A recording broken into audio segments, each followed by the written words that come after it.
All right, ladies and gentlemen, welcome back. You've all heard by now the remarks made by Ruth Bader Ginsburg, Supreme Court Justice. Outrageous remarks, trashing Donald Trump, talking about him being a threat, not only for 4 years, but to the Supreme Court for forever. Miranda Kahn is here with more on the whole Ruth Bader Ginsburg, Donald Trump saga. Miranda? Steve, Republicans lash out today after a Supreme Court justice voices her distaste for Donald Trump. Ruth is really bad only on the knee-jerk stuff. She is. The late Justice Antonin Scalia, a conservative, considered Justice Ginsburg a friend. But what Justice Ginsburg said about Donald Trump to the New York Times is being described as more than just a simple knee-jerk. I think it's out of place for an appointed branch of government. That shows bias to me. Justice Ginsburg told the paper she couldn't imagine what this place or country would be with Donald Trump as our president, saying, quote, "For the country, it could be 4 years. For the court, it could be, I don't even want to contemplate that." So I think Justice Ginsburg's remarks were totally inappropriate, and I wish she hadn't said them. But perhaps no one has expressed their disapproval more of Justice Ginsburg's remarks than the Republican presumptive presidential nominee himself, who called her remarks a disgrace to the court and said, quote, to the New York Times, Justice Ginsburg should apologize. He even sent out this tweet calling for her resignation. But if the past is any indication, we are certainly here to stay. A lot of people are reacting to Justice Ginsburg's comments on the right and the left, calling them out of line. The New York Times went as far as saying that her comments could force future rulings to be called into question. Steve, back to you. All right, thank you very much, Miranda. Appreciate it. Yeah, those comments are outrageous, and it got Mitch McConnell out of from under his rock to come out and actually say something when something should be said. And she is going to now have to, I don't know, but should recuse herself. If she's still on the bench in a Trump presidency, she should recuse herself from anything that the administration is involved in. She has to recuse herself. Otherwise, what do we have left in this country?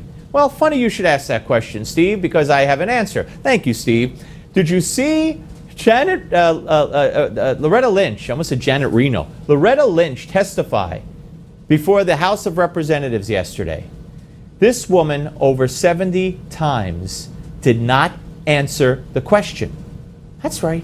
The Attorney General of the United States, Loretta Lynch, would not answer the question over 70 times. What on earth is going on?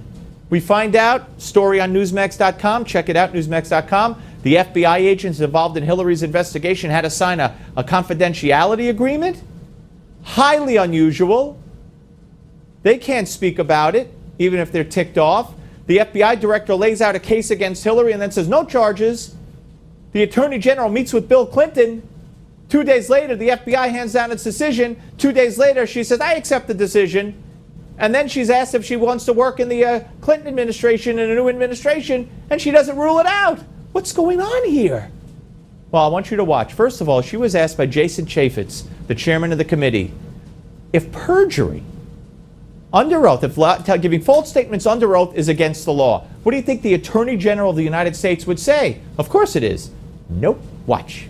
Is it legal or illegal to provide false testimony under oath? There are a number of statutes that cover that, both at the federal and state level. There are a number of ways in which that could be found. There's a difference between prosecuting something and whether it's legal or illegal. You know, these questions are pretty simple. And we've got millions of people with security clearance. How are they supposed to go through the gyrations that you've laid out in order to make a simple determination? Yeah, it's insane. Totally insane. She wouldn't answer it. Is perjury against the law? Well, there are certain statutes. What? And then she faced Congressman David Trott. So, the meeting on the tarmac with former President Clinton, that was a pretty fortuitous meeting for you, wasn't it? I would not say that.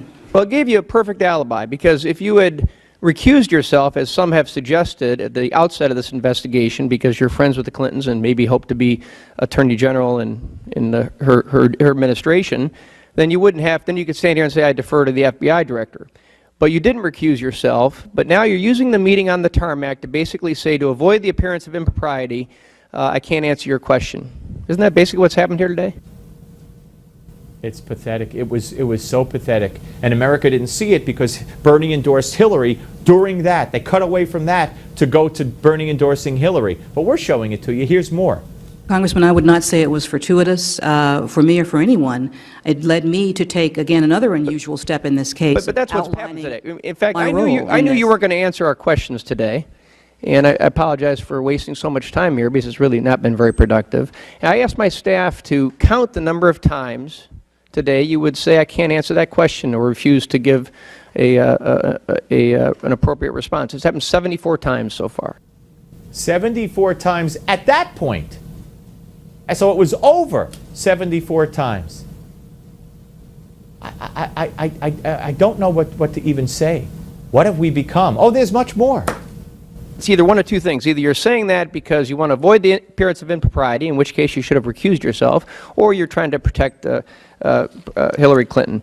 So my colleague, Mr. Smith, asked earlier if you had talked with Bill or Hillary about serving as Attorney General in Hillary's administration. Have you talked to any of their staff? No, I have not. Have you talked to anyone on the transition team? I know they're talking to people. I have not spoken to anyone on either the campaign or transition or any staff members affiliated with them. Doesn't mean she doesn't want to be Attorney General and wouldn't be under Hillary Clinton. Congressman John Ratcliffe took over. So I don't want to impugn your integrity by asking you whether the prospect of future employment as Attorney General in a Hillary Clinton administration influenced your decision whether or not to recuse yourself, or influenced your final decision regarding prosecution. But now that you've already made that decision and closed the matter, will you consider serving as an Attorney General in the Hillary administration? Congressman, my focus is on serving as Attorney General in this administration. I don't care about your focus. What I want to know is, will you rule it out? That is my focus now. You won't rule it out. It is working on the issues before the Department of Justice. That matter is not before me.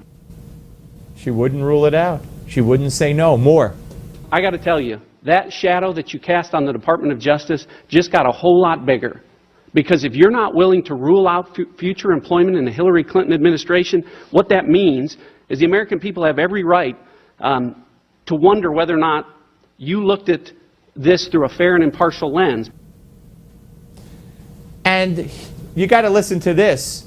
He says, you would want this woman to be president and you would work for her after what we just heard from the FBI director? Watch. Because your answer tells the American people that after the FBI director told you that Ms. Clinton had been extremely careless, with at least 110 emails marked as top secret, secret, or classified, and may have jeopardized the lives of actual Americans, and told you that she made numerous false public statements about sending, receiving, or turning over classified materials, you might want to apply for a job with her? That was just precious. She also refused to rule out or say that she would recuse herself if the Clinton Foundation is under investigation. Folks, what has this country and its government become? The fix is obviously in. The fix is obviously in. All right, ladies and gentlemen, our executive producer, Michael Mullins, is on leave. The former Marine is not back in service. He and his wife have had a baby. And here is the picture. Salvatore Mullins, look at that. Born at 12:45 a.m., July 12th, 2016, 8 pounds, 20 inches. Now that struck me as very long, right? But I'm told it's all healthy and average. The mother's doing fine, the baby's doing fine, Michael's doing fine. And you know, if only you guys could have pushed it 56 minutes earlier, you would have had a baby born on 7/11. For what it's worth, though. But God bless Salvatore Mullins, and congratulations to the Mullins family. And thank you for watching, everybody.